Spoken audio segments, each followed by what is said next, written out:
Coming up on China Chats. Programs about China on Chinese television always get big audiences. There's a real hunger to understand more about China. There are a lot of groups dealing with the subject of comfort women, so I think it's very important for this film to come out there for British people to, to be able to learn more about it.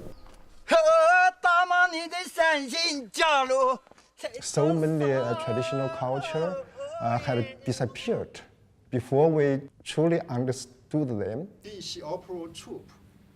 They need to find a way of being able to speak to Western audiences without losing their character as Chinese filmmakers.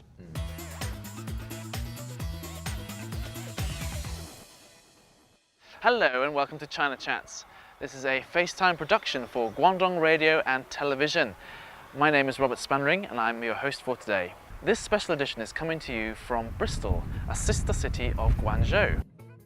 We are at the Watershed Cinema in the city centre, where the 15th Royal Anthropological Institute's Film Festival is currently in full swing.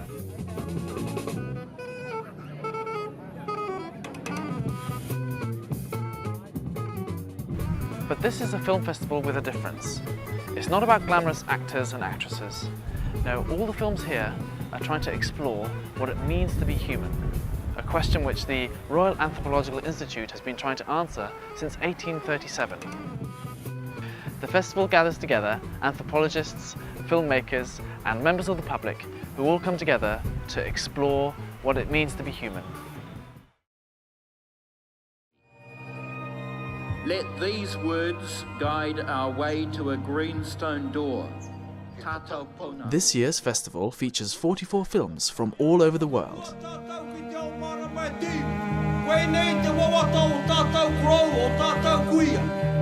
Each of them is trying to deepen our understanding of human nature.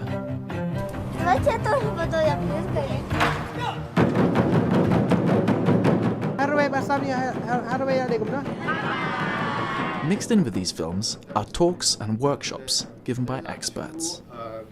Huge expedition process. To find out more, we've gone behind the scenes to talk to a panel of guests who are all playing a part in this year's festival. Paul Henley, director of the festival and lecturer in visual anthropology at Manchester University. James Mudge, a UK-based producer and agent for the Chinese film 22. Howard Reed, a filmmaker and anthropologist who's made numerous films in China for British television. And last but not least, Chinese filmmaker and anthropologist Sean Xiong, whose film The Last Lineage Opera in Zhouguan Village is featured at this year's festival.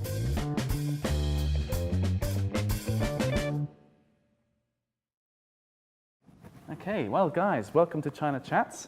Paul, you're acting as the director of the film festival. What are you looking for in films that get submitted to this festival? Basically, we're looking for films that have some foundation in ethnography, broadly defined, which is the study of cultural phenomena, and at the same time show evidence of cinematographic skill. It's not necessary in our festival for you to carry a diploma saying, I am an ethnographer, in order for us to program the films. It's a bit like crazy people in some offices. You don't have to be an anthropologist to make an ethnographic film, but it helps.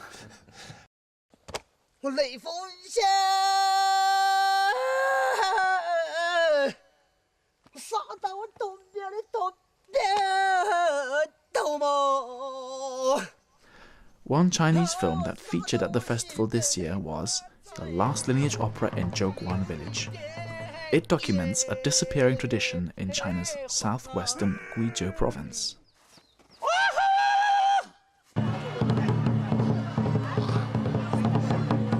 And there are about 9 steps of the whole ritual.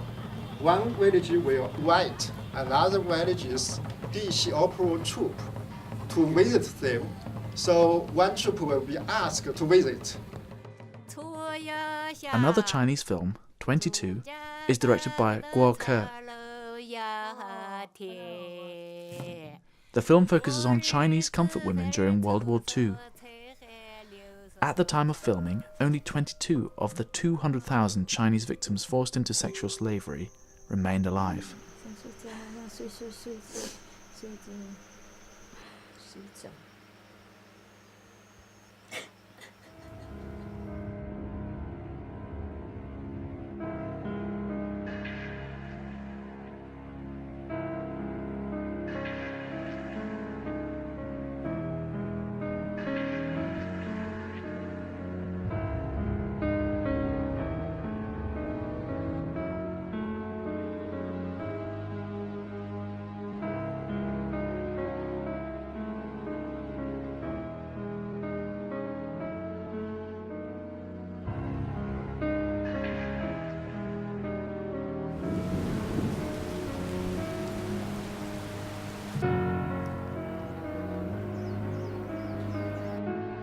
무빙일 제서 쳐야 당황 싫어자 어제 나한테 이번 가지 기합 기타 vào Julia là khang cả cái mà bắt khí ở trên thành như là bọn không sẽ là ba chưa có suy nghĩ gì sao đây là mình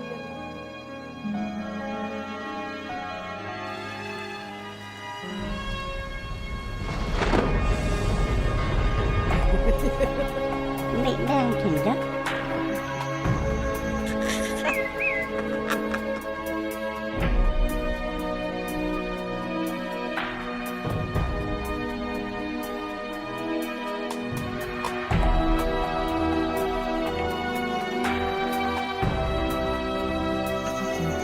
真的故事。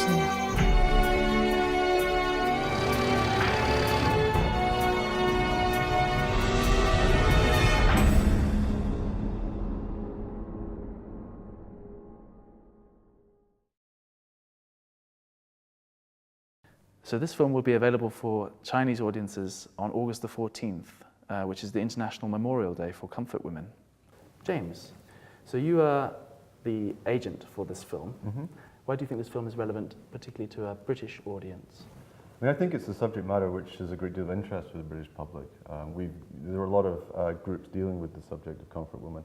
There's been a lot of other films and documentaries which have been playing on the subject matter. And it's something which I think a lot of people over here are interested in learning more about, but really only know the sort of basic headlines of the sort of tragic stories behind them. So I think it's very important for this film to come out there for British people to, to be able to learn more about it. The experience of those women in terms of the rejection that they suffered within their villages brought to the surface aspects of the values, traditions, ideas, morals of those villages. It doesn't feel like a journalist film. It feels like a film that's based on a very established relationship between the filmmaker and the subjects of the film, a thorough knowledge of the location and the cultural context of this experience as being described by these women. The overwhelming power of this film comes from the unspeakable. And I thought that this is a film that managed great intimacy, deep, close understandings of these women who'd been brutalized, and at the same time, the beautiful landscape, the world around, as if there could be hope for life afterwards. But I really like it. It's like, from especially from the photography and the narrative point of view, it was really, really good. Especially because it's something that, because when we study Second World War, obviously we focus on this side of the world, and they never know about what was happening in the Far East. So it's really nice to see a film which brings up something that you're not aware of. It was what I enjoyed, or I mean, it moved me because it was just so horrible to see what was happening. It was horrible. Every woman, they unwilling to talk about their detailed stories, but you also can feel in that kind of emotion. So it's very powerful, I think. Howard, you've made numerous films for a British audience about China. How big a role do these films play in building cultural understanding? I think they play a very important role. I first started to participate and work in China in the late 1980s. And one of my tasks in the early days was, when working for the BBC, was to arrange for a Chinese film crew to film a mother and child for over a period of a year. And in those days, I discovered rapidly that the way of making what they called ethnographic films was really to shoot them without sound, to put music all over them, put commentary all over them, and usually to not really give any voice to the subject matter at all. You know? Now, 20 years later, they've moved on completely and are now very heavily involved in very careful documentation of the very wide cultural traditions that exist in China. I mean, and the Chinese have really made huge leaps and bounds in terms of understanding how to record this stuff properly. You know. Mr. Xiang, you have a film screening here at the festival. It's called The Last Lineage Opera in Zhuguan Village. Yes? Yeah, right. Do you want to tell us a little bit about it? Yes, there are 300 villages in southwest China, Guizhou province, and the villagers insist that their ancestors are the generals and soldiers in Ming Dynasty. And then the villagers would put on the wooden masks to play kind of the historical hero stories in Chinese. And their clothes is so beautiful, and their voice is a kind of the old style, and their movements is very powerful.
Given that your film deals with the perceived disappearance of a cultural phenomenon, was it heart-wrenching to make? You know, I believe the dish opera is not a single case in the process of the globalization, and we observed so many traditional culture had disappeared before we truly understood them. So it's sad. So what makes me feel difficulty is not only making a film about the disappearing world, but also understanding their culture and their true feelings about dish opera. It's absolutely fascinating place, and it's an endless source of interest. Programs about China on Chinese television always get big audiences. There's a real hunger to understand more about China. You know, these are things that people outside of China did not know at all. You know, it was just the Chinese living in China. You know, and not realizing that in fact there are 57 or so from more than 50 ethnic minority groups who control more than 50% of the land of China. You know, and so it's a fantastically culturally diverse country with an enormous amount that we need to know about and understand, you know. And I think it's wonderful now that the Chinese are being able to show us, number one, their versions of that sort of stuff, and number two, that they're able to come here to show them to us and participate with us and develop our own mutual understanding of the country itself. The Han people's descendants were offsprings called themselves the Tunpu people. Personally, I'm a filmmaker as well, so I made some films in China, so it's a great opportunity to see, to check out what other people are doing at the moment and make connection with them as well. Well, I think it's been a highly successful festival, really good audience response and discussion afterwards. It's really cool because there's so many people from different countries here. And on the other hand, they get people who don't actually study anthropology as well to watch ethnographic films. I think they get a wider group of people interested in that kind of filmmaking. I mean, there's like academic conferences where you meet people from other places, people who are making films in other countries, people with different views and perspective and cultures. The film festival is looking to forge links with Chinese cities like Guangzhou, Chengdu and Beijing. They want to work with local universities in these cities in order to provide a travelling version of the festival, whilst giving it a local flavour. It is a platform for people from both sides or various parts of the world to communicate with each other through the language of films and all that. So I think it's very important. What do you guys believe are the main challenges to making ethnographic films for global audiences? Speaking as somebody who spent his life making broadcast programs for, therefore, audience of millions of people, rather than many of the programs, the films that we see here are prepared for a sort of festival-based and so on. The challenge is to make this sort of information accessible to a public that is not specifically trained in anthropology. So somehow or other you want to convey honestly and truly what is going on in other cultures, but in a way that's accessible to people who are not specialists. And finally, for young filmmakers in China who want to get their films seen by larger audiences, any words of advice? Sure, I still think festivals internationally are a very good launching pad for younger filmmakers in China. A very good first step in getting their films out there. And we are starting to see more Chinese films from young directors going around international festivals, and then if they're successful, then managing to go back and find some releases actually in China, in Chinese cinemas, which is great because there's a real lack of a independent film scene in China, whether it's for documentaries or independent fiction films. So I still think going around to festivals is a very good first step for people. Can I add something, which is that I think it's important that young Chinese filmmakers understand there isn't a right and a wrong way to make a film. I'm sure that many of them study Western films. They shouldn't think that they might need to make some concession to that in order for them to feature in Western festivals. But on the other hand, what we're interested in is a Chinese way of looking, a way of seeing these things. So it would be a tragedy if they felt that they had to accommodate their own traditions, abandon them and kind of produce things in the Western style, because then we would lose something. So I would say we realize this isn't easy, but they need to find a way of being able to speak to Western audiences without losing their character as Chinese filmmakers. Brilliant. Well, thank you very much to all my panelists here. That's all we have time for. So I want to say thank you to James Mudge, Paul Henley, Howard Reed, and Mr. Shu Xiong. Thank you very much. We hope to be bringing you more of these kind of shows from the UK in the future, so watch this space. But in the meantime, if you want to catch any other episodes, you can see them on our mobile app, which is called RGD. But for now, thank you very much for watching, and goodbye. I said, darling, I'm sure there is a better place to be. Don't have a neck for talking to see, and I'm anxious to please. It means better than me.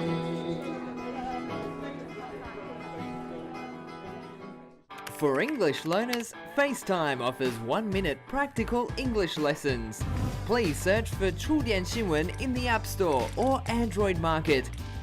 And download the app brought to you by Guangdong Radio and Television. Then open the app and press subscribe up top. Simply search for FaceTime or 面对面 within the app and follow us to learn useful English phrases for daily use. Funny and catchy. The song is kind of fun and catchy too. As good as I expect. Not really as good as you expect. Head in the cloud. And our feet on the ground.